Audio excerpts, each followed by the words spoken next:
عقلیدس 300 قبل مسیح۔ چند ہی لوگوں کو تاریخ میں اس قدر شہرت حاصل ہوئی جتنی اس عظیم یونانی مہندس کو ملی۔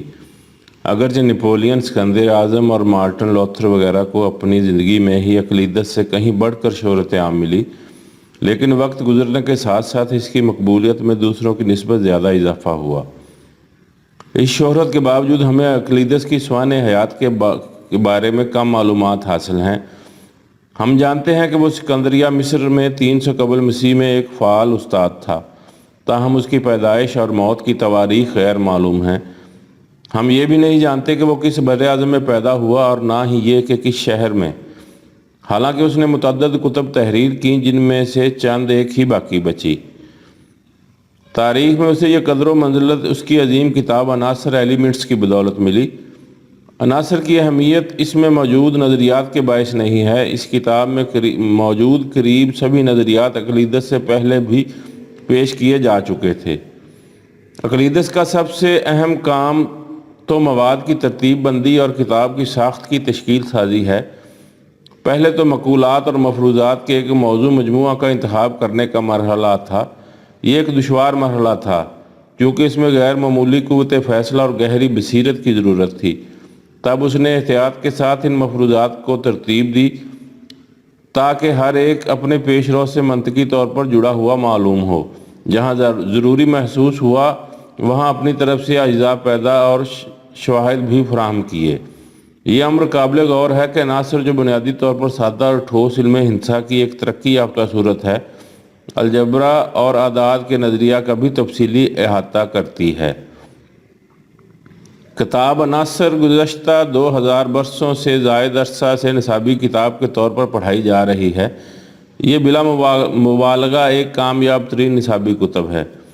عقلیدس نے ایسے شاندار انداز میں اسے لکھا کہ اس کی اشاعت کے بعد یہ علم مہندسہ کی تمام سابقہ نصابی کتب پر افضل ہو گئی اور انہیں جلد ہی فراموش کر دیا گیا۔ یہ یونانی میں لکھی گئی، اب تک یہ متعدد زبانوں میں ترجمہ ہو چکی ہے۔ پہلی بار یہ 1482 عیسوی میں باقاعدہ طور پر طبع ہوئی، یعنی جب گٹنبرگ کو چھاپا خانہ ایجاد کیے 30 برس ہی گزرے تھے۔ تب سے اب تک قریب ہزاروں مختلف ایڈیشن شائع ہو چکے ہیں۔ منطقی دلیل کی حیثیت کے مطابق اس نے انسانی اذہان کی تربیت کی۔ یہ ارسطو کے منطق پر مقالات سے کہیں زیادہ اثر انگیز ثابت ہوئی۔ یہ ایک مکمل استخراجی ڈھانچے کی ایک غیر معمولی مثال ہے۔ اپنی تخلیق کے لمحہ سے ہی یہ مفکرین کو متاثر کر رہی ہے۔ یہ کہنا بجا ہے کہ جدید سائنس کے فروغ میں عقلیدس کی کتاب نے ایک اہم کردار ادا کیا۔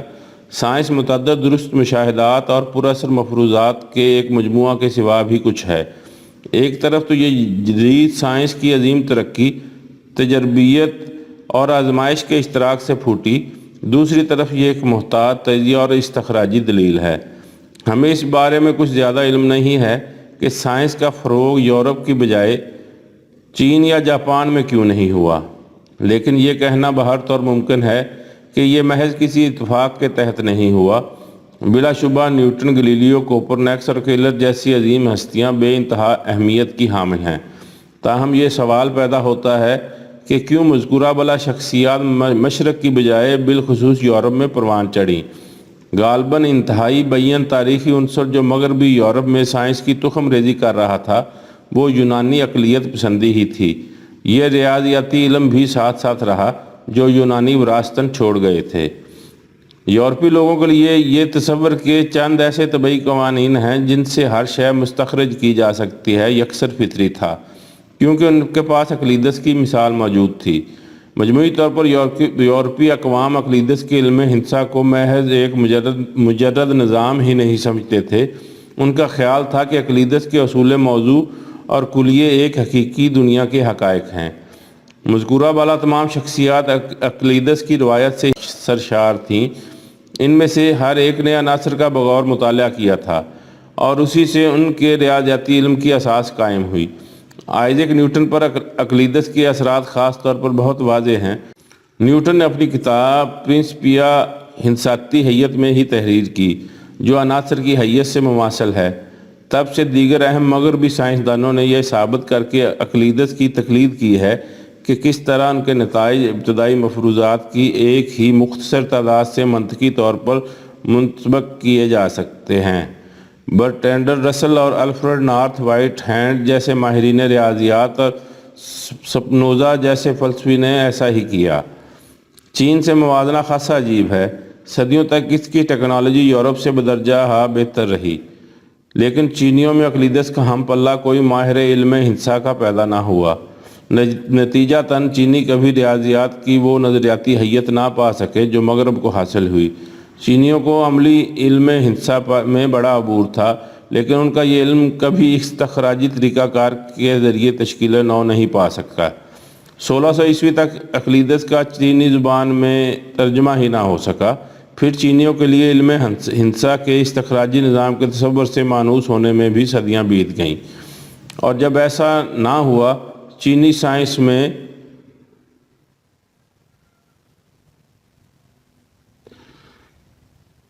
چین سے موازنہ خاصا عجیب ہے۔ صدیوں تک اس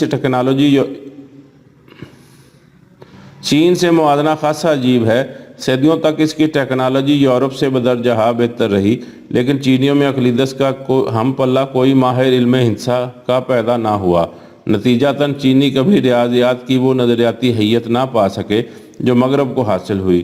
چینیوں کو عملی علم ہندسہ میں بڑا عبور تھا، لیکن ان کا یہ علم کبھی استخراجی طریقہ کار کے ذریعے تشکیل نو نہ پا سکا۔ 1600 عیسوی تک اقلیدس کا چینی زبان میں ترجمہ ہی نہ ہو سکا۔ پھر چینیوں کے لیے علم ہندسہ کے استخراجی نظام کے تصور سے مانوس ہونے میں بھی صدیاں بیت گئیں، اور جب تک ایسا نہ ہوا، چینی سائنس میں کوئی خاطر خواہ ترقی نہیں کر سکے۔ ایسی ہی رائے جاپان کے بارے میں بھی دی جا سکتی ہے، جہاں اقلیدس کے کام کا 18ویں صدی عیسوی تک کسی کو علم نہ ہو سکا، اور پھر اس کو قابل قبول ہونے کے لیے بھی سالہ سال کا عرصہ لگا۔ اگرچہ جاپان میں آج متعدد قابل قدر سائنسدان موجود ہیں، لیکن اقلیدس سے شناسائی پیدا ہونے سے پہلے ایسا ان میں کوئی ایک بھی نہیں تھا۔ لامحالہ ذہن میں یہ سوال پیدا ہوتا ہے کہ اگر یورپی اقوام کے لیے اقلیدس راہ ہموار نہ کرتا تو کیا سائنس میں اس قدر ترقی ان کے لیے ممکن ہو پاتی؟ آج ماہرین ریاضیات نے یہ بات سمجھ لی ہے کہ اقلیدس کا علم ہندسہ ہی صرف ایک خود مکتفی ہندساتی نظام نہیں ہے جسے اختراع کیا جا سکتا ہے۔ گزشتہ 150 برسوں میں اقلیدسی نظام کے علاوہ متعدد ہندساتی نظام اختراع کیے گئے ہیں۔ جب سے آئنسٹائن کا اضافیت کا عمومی نظریہ قبول کیا گیا ہے، سائنسدانوں کو اس امر کا قوی احساس ہے کہ اقلیدس کا علم ہندسہ ہمیشہ ایک حقیقی دنیا میں درست نتائج کا سبب نہیں بنتا۔ روزنے سیاہ، بلیک ہول اور نیوٹران ستاروں کے قرب و جوار میں جہاں کشش ثقل کی قوت انتہائی شدید ہے، اقلیدس کا علم ہندسہ صورتحال کا ایک درست خاکہ پیش نہیں کر پاتا۔ تاہم یہ مثالیں مخصوص ہیں۔ بیشتر مثالوں میں اقلیدسی نظام ہندسہ حقیقت کے زیادہ سے زیادہ درست خاکہ پیش کرنے میں کامیاب ہوتا ہے۔